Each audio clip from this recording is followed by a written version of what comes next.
Meanwhile, some of the world's leading climate scientists have been embarrassed by the publication of hundreds of private emails and research documents which were stolen by computer hackers from a British university. Climate change skeptics have hailed the material as proof that research data has been skewed and suppressed. But the authors of the documents say they show only that scientists are human and sometimes choose their words poorly in robust private exchanges. Margot O'Neill reports. It's a rare glimpse into the hothouse world of climate science. More than 10 years' worth of hacked emails from the Climatic Research Unit at the British University of East Anglia, revealing frustration, even anger among some scientists about the continuing influence of sceptics. In one email, sceptics are described as idiots. In another, the 2004 death of Australian sceptic John Daly is called cheering.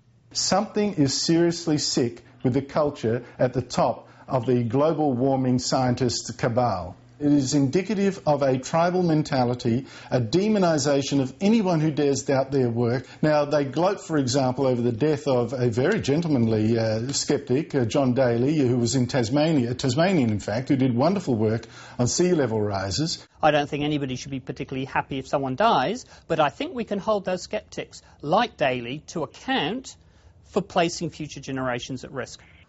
Climate scientists complain they've been accused of far worse. We have been accused of scientific fraud. That is a sackable offence. If a climate scientist could be shown to have committed scientific fraud, they should be sacked. However, I would like the same standard to be applied to the sceptics.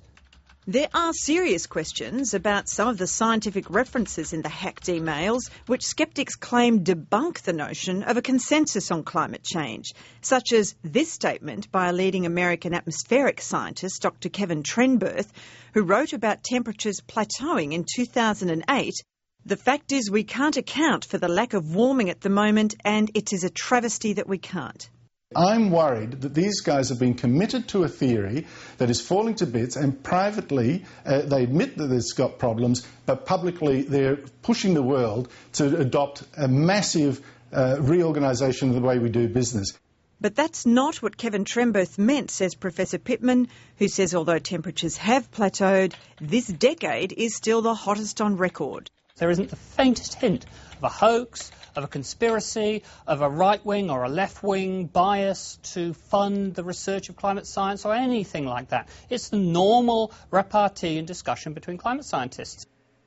Andrew Bolt says other emails discuss suppressing data. East Anglia University's Professor Phil Jones wrote in 2005 that if they ever hear there is a Freedom of Information Act now in the UK, I think I'll delete the file rather than send it to anyone. What we see is some of the world's top climate scientists, the ones most involved in developing this theory, involved in a massive collusion, stretching from America to Britain, in trying to fiddle with data, destroy data when others try to check it, sceptics try to check it. But many scientists are bound by contract not to reveal their raw data because of its commercial or military value, says Professor Pittman. If they did pass it on, it's a breach of contract.